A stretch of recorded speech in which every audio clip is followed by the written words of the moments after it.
machine guns and airplanes against the people. What sort of relationship does Qatar have with Libya until this point? I guess I'm asking, is there any leverage? Is there anything you and your government could or would do? Well, we have a relation with Libya before this, as we have a relation with most of the Arab and international communities. And we have, I can say, good relation. But this good relation cannot let us accept what happened to the Libyan people at the moment. And this is why we say loudly that something has to be done. We have to stop this.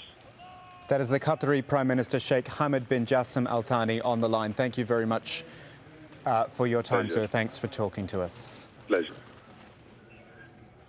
It is 2000 hours GMT right now, 10 p.m. in Libya.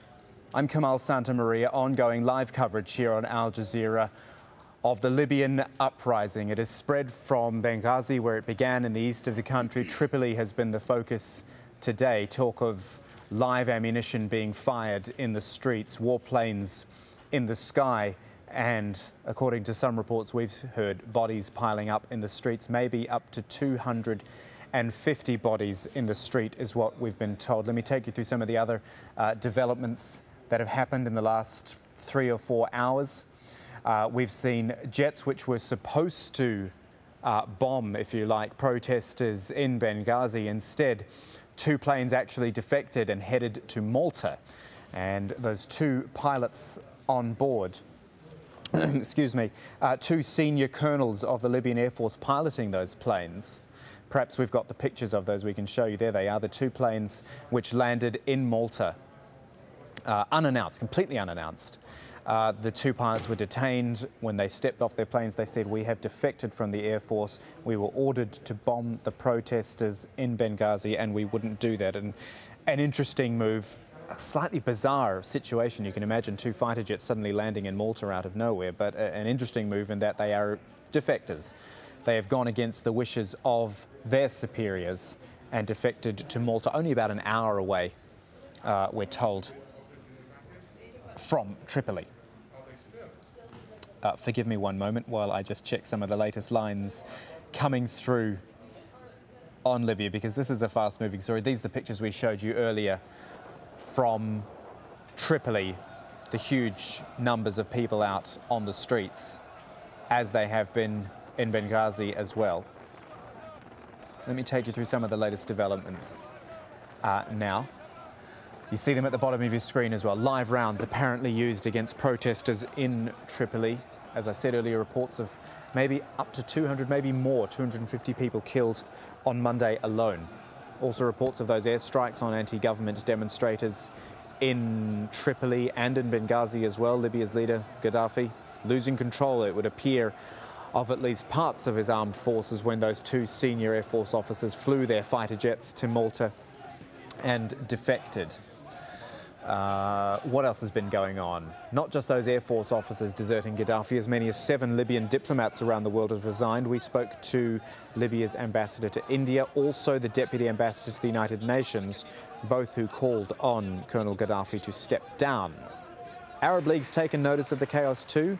We've heard from the Qatari Prime Minister in the last 2 or 3 minutes that the Arab League has called an emergency meeting for Tuesday to discuss the situation in the troubled country. All of this as Gaddafi's second eldest son, Saif, announced he set up a committee to investigate the incidents taking place in the country. A lot of talk about international reaction. We've heard from the likes of William Hague, who is the British Foreign Minister, condemning the situation here. He also thought Colonel Gaddafi had gotten away to Venezuela, which was quickly denied. Now we are hearing, interestingly, from the Italian Prime Minister, Silvio Berlusconi, who has condemned the, quote, unacceptable use of violence against civilians. He goes on to say he is, again, quote, alarmed by clashes in the former Italian colony.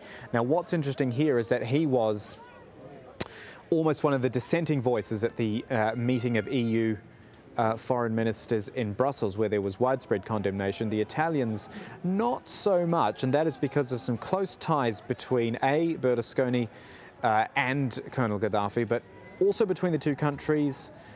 Oil is a big trade issue for those two countries, so the Italians weren't quite so quick to condemn, but now the man himself, Silvio Berlusconi, who's got a whole lot of problems of his own at the moment, let's not forget, has condemned the violence by Libyan forces against civilians as, quote, unacceptable. He has called on the European Union and the international community to do everything to prevent the situation in Libya from degenerating into a civil war. In the studio with me, Osama Kubar is from the Libyan Information Center in Doha, just recently set up, wasn't it, Osama, to basically get some information back and forth from Libya. That last line that I said there, Silvio Berlusconi saying everything should be done to avert civil war. Do you think that's where we almost are, or at least headed? No, there is no really civil war in Libya per se. We are talking about foreigner invasions here. I mean, as you can see, the Libyan army are really flooding the country, and they're really joining the people of the local Libyans. So no, it's not really civil war in Libya. No, please don't call it that way. It's a foreigner invasions. Gaddafi has brought missionaries to the country, okay, from Africa and from Italy and from somewhere else that we don't really know, and he's using those to kill the Libyans. A Libyan officer would not really shoot his own people. And as you can see. And two pilots said we won't do it, which was significant in itself. Absolutely, yes, absolutely. So let us put the things into perspective here. No civil war whatsoever. But is it the end of the regime? So Absolutely. many guests. Really? Yes, absolutely. I'm sorry, I'm going to interrupt you because I'm so interested at the way that pretty much all my guests today have said immediately, yes, this is the end. Yes. Is it not just a little too early to be saying something so definitive? No, it's not. No, it's not. It is 42 years. Okay, of oppression, and enough is enough. Libya deserves better. Libyans deserve better, and the time has come now, really, to stand up and stand up tall. Okay, so we have really crossed the line of no return. No fear. Yes, that's it. I mean, you look at people giving their lives for this. Okay, and they are really unarmed, because enough is enough. So stay with me if you would. We're going to keep coming back to you for analysis throughout the evening.